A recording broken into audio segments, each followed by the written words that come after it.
Eszterházy Podcast. Hi, this is the Eszterházy Podcast, the voice of youth, a podcast about international student life. My name is Kristina Nagy, and my guests today are Lindsey Cuen and Dr. Tünde Taskó, Associate Professor in the Institute of Psychology at Eszterházy Károly Catholic University. Moving to another country is a life-changing experience that can bring a roller coaster of emotions. The journey of leaving behind familiar surroundings, loved ones, and adapting to a new culture can be overwhelming at times. However, it's a journey worth taking as it opens up new opportunities, perspectives, and leads to personal growth. Today we are talking with Lindsey and Tünde about emotional stages of moving abroad, how to cope with feelings. Is there a particular age or stage of life that is best for moving abroad? How can one know when they are ready to move to another country? I don't think there is a certain age for traveling or moving abroad. It depends on the person and the circumstances, but it's a very good opportunity to gain new experiences, making friends. It's good for the stress, and last but not least, we can learn a lot about ourselves as well, because if we are able to cope with difficulties or challenges, it means that our personality is able to develop. So it's definitely worth going abroad. I definitely agree. Somebody who's lived here 10 years and lived abroad 11 years, I think it's worth it, though it's very challenging. I agree that it definitely there's not a particular age. It depends a lot more on the attitude of the person and whether you're ready for challenges and willing to adapt. I think it can also help when you're at a transition point in life. It can be a new start for you, a new way to begin afresh and bring hope too. About how long can one expect it to take to get used to living abroad? What does it depend on?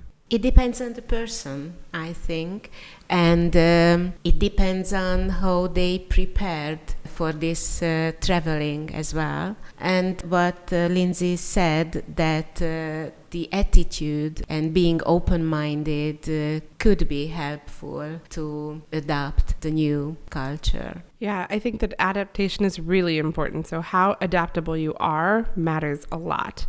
When you go to a new country, you need to go with the understanding that you're a guest in that country, and there will be things that you're not used to and maybe not comfortable with, but they're not, I think this is key, they're not necessarily right or wrong. A culture can have different definitions of this, and so when you go somewhere that's new, remember that you are the guest there, and it is important that you acclimate to their culture. That can be really hard to learn. And I think also the question of how long you plan on staying can make a difference in how long it takes to adapt. If you're planning on staying for a long time, you're probably less inclined to hold on to your old ways and more ready to accept what is new, because without that, you'll struggle to survive. And so when you are here temporarily, it's a little bit easier to hold on to what you're used to and to your own culture. But when you're here for a long time, you realize early on that that's not going to be beneficial for you. So really the mindset and the attitude with which you come, like Tünde said, and the time that you're here defines how long it takes, I think. What are the stages of moving abroad? Moving abroad, there are experts who says that there are different stages when we spend longer time in abroad, in a new country. The first stage, it's called honeymoon stage. It's like a honeymoon. Everything is new, interesting, and we are happy that we were able to travel to a new country. And at this stage, we focus on the similarities between our country and the new country, and that's why it's much easier to adapt the new circumstances. But every honeymoon is over once, unfortunately, and that's why the second stage is disorientation when I am here, the honeymoon is over. The third one, it's called culture shock, and it could be very hard for the person, especially that we are fed up with everything, and we feel anxiety and tension and anger and feel homesick. This is the signs and symptoms of culture shock, and it could be very severe or a very serious problem, because feel depressed. I have to be here, but I would like to go home, and I don't like the food, and it's really difficult to get up in the morning, or I just cannot sleep. I just feel isolated and lonely. So it could be very hard. But we can do a lot against culture shock if with the attitude what Lindsey said, that a good mindset could help as well. And I think it's a very good suggestion that just don't give up your lifestyle, because if you like doing sports or exercises, just don't give up. Maybe you cannot do the same exercises, but you are able to find a new possibility to do some sports, or just find new hobbies. Hobbies is very good because you can meet new people and new experience, and when you learn something new, it could be distracted from your own deeper problem. Lindsey, as we know, you've been here for 10 years now. What's your experience? I remember when I first came here, I was so excited to be here. I definitely had that strong honeymoon period, and I wanted to be here for 12 years before I came here. So to finally be here was like a dream come true. And I remember looking around and thinking within myself, I don't want to forget this. One day I'm going to become very comfortable, and one day I'm going to become maybe frustrated with some things that have to do with life here, and I don't want to forget how blessed I am to be here. And so I even now sometimes will try to sort of put on again those glasses of being a new person here and in that honeymoon period, and remember how different it is. Sometimes I try to look at the city or look at my life here and picture what it would be like in America, and just remember the differences and really be grateful for what I have here, because after some time that fades away for sure. But I would say that, and also I think it's really important that you have emotional support and that you're getting enough rest, because that just makes it even harder to deal with the changes and the frustration. For me anyways, I know when I'm really tired, I'm a bit like a baby and I become very emotional and fatalistic. And so if I get plenty of rest, I can handle these frustrations a little bit better in that third stage that you mentioned, Tünde. I think if you're well rested and well fed and taking care of yourself, you're more equipped to handle those difficulties. Can you mention us one of your favorite honeymoon moments? There's so many. I remember one time walking down the Santiano Street, and I just remember thinking, like, this looks like Disneyland. I'm like, this is reality. Like, people live here, but it looks like a theme park in America. And I just remember thinking, like, I live here now. How amazing. And I still feel that way a lot of times. Really, the city's so beautiful here, and I'm just really grateful to be here. Tünde, could you tell us what are the psychological effects of moving to another country? How can one prepare themselves? Before traveling is really important to read a lot, think about the advantages and the benefits of this traveling, and of course try to think about what kind of difficulties and challenges you have to cope with when you will be there. So before you make a decision, just try to make lots of information. Just do some research on that culture before making a decision. Yeah, I agree. That's really important. And I think especially for young people now, there's lots of opportunities to go on YouTube or TikTok and look at the lives of people who live abroad, who are foreigners. So for me, there's several people I follow who are foreigners who live in Hungary. And it's just sometimes comforting to see their struggles and their situations and see that somebody understands you and is sympathetic with the struggles that you have. And so it's very helpful to go ahead of time and look at those things. And maybe if you're planning to travel to Italy, then you can look and say, if you're from France, you can say a French person in Italy and see what comes up and just see what are the particular things that they're dealing with every day. That's when it gets really real, when you see the practical things. I think that it definitely has a psychological effect in the sense that it's very humbling to go and live in a foreign country and learn how to do everything new again. I had a particular friend who helped me because I came here to work with the church, and he was a pastor of the church, and he told me after years of being here, he said, I remember at the beginning how you needed help with everything, and he thought, are all Americans this dumb? And then he said, I realized it's not that you're dumb, it's just that everything really is different. So seriously, when I had to report my gas and electric numbers, I was like, what? I don't understand. I have to call and give them a number. We don't do that in America. And so these things can be really challenging and a bit humbling, but really healthy. Are there any particular types of people or personalities more suitable to moving abroad?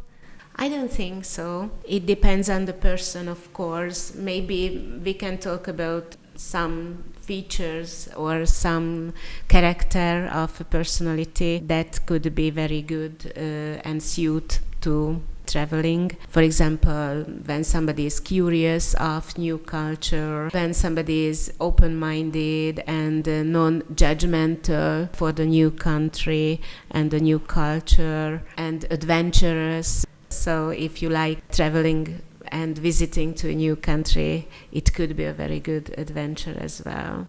I think also you will be more successful if you have lower inhibitions. So you are less concerned with the way you appear or what other people think of you, and you're just ready to go out there and try new things. If you like challenges, then that'll help add to your success.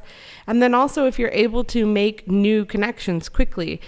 I think it's really important to remember we don't want to ever say that one personality can or cannot do something. You can do whatever you're determined to do. The question is whether you're willing to do it. So whether you're willing to do the hard work of it.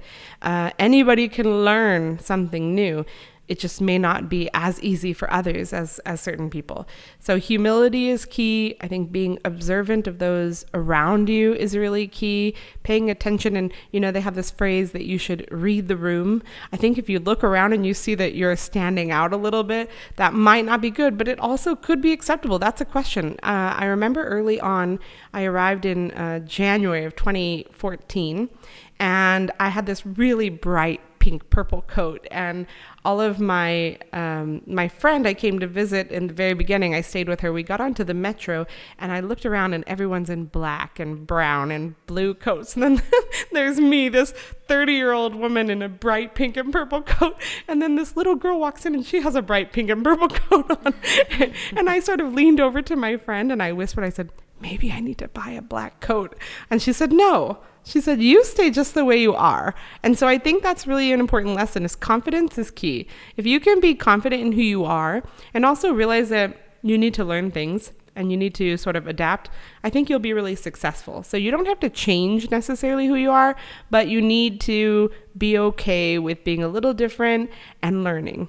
And what is important, that try to be respect to the new culture, the new people you will meet. And sometimes when you just notice something is so strange, just try to think about it and try to find what could be the background of it, because it can help you to understand what it is. And maybe sometimes in your culture this behavior is very rude, but in this country it could be acceptable.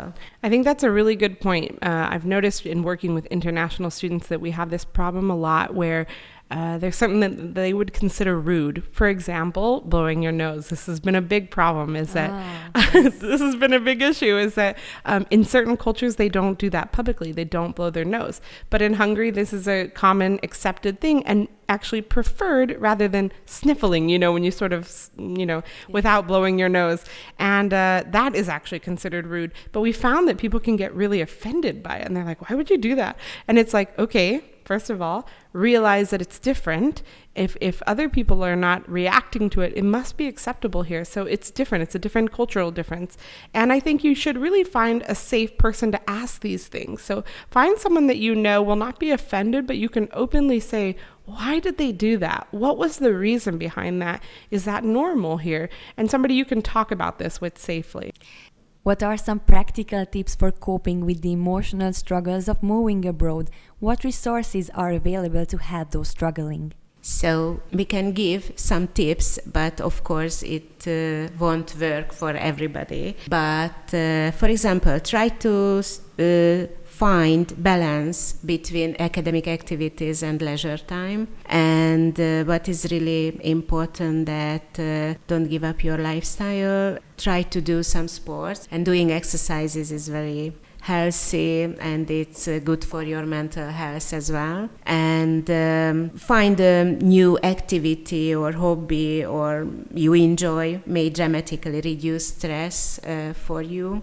And collaborate with other people.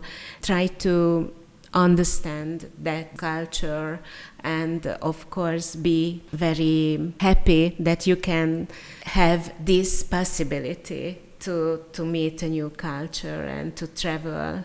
Yes, I think that gratefulness is really an important factor, because you will always face difficulties, but there's also always great things in your life that you can experience. And when you're able to look at what is positive and what is good, and I think also what is true, because we tend to focus on the what ifs, the possibilities, but think on what is true. And the fact that we have this ability and the opportunity to travel abroad and live in other cultures is quite unusual and rather a modern thing. And so we should remember that. I would also like to stress the need for community, some more than others, but everyone needs community. Whether that's a large community or a small community is based on your personality, but we all need those around us that we feel safe with and that we are able to be in unity with, in fellowship with. And that may not be people from your country. There may not be anyone else from your country in the area, but people who think in the same way as you and maybe have similar cultures as you, that's important too. Don't spend too much time with only those people. Make sure you have both. I think if you get connected to the community around you and the foreign culture, that's also really important. But having a safe place where you can go to people who understand you and can relate to you is also really helpful. It's important to reach out. It's important to ask for help and to be vulnerable, because we're all really just learning. Everyone is. Even if you're in your own country and your own culture, you're still just learning. And so being vulnerable is actually really powerful. It lowers walls and makes people more open to you and more willing to communicate and connect with you. And it could be important that stay connected with your home, so they can help a lot coping with this problem. Some of that can include like showing your own country to the people in this new country and introducing them to your food and to your culture. That can be really useful. So good suggestion. Yes. And finally, if you feel that the problem is very serious, don't hesitate to ask for professional help. Yeah, that's really important. We as a university offer counseling, and we offer this opportunity. So when you feel like you've gotten to a place where you can't handle it anymore, we offer from Tünde and other colleagues the opportunity to talk to a professional in this area and to have somebody listen to what you have to say and hopefully encourage you. So definitely reach out. You also mentioned the community. I remember that I had and still have Erasmus friends from the university dormitory, and I remember when they were struggling with homesickness. And for my advice would be, it's also important to have local friends, because if you have someone from that country, from that place where you are studying, you can also ask her about, how is this culture? What are those things that I need to know about what's happening here right now? I remember when I was helping them, I guess we were the solution for each other problem. Yeah, it's sort of like having an insider track, somebody who can be on the other team and help you understand them. And I think it really helps to acclimate to the new culture. Good suggestion. Tünde and Lindsey, thank you so much for taking time to come and chat with us about this. Thank you. In the next episodes, we will go a bit deeper and talk in detail about homesickness. To our audience, in case of further questions, student can reach the international office at the following email address: studentmobility@uni-esterhazy.hu. Please try to take care of yourself, stay connected to your past, and take steps to establish new memories and relationships for the future. Eszterházy Podcast.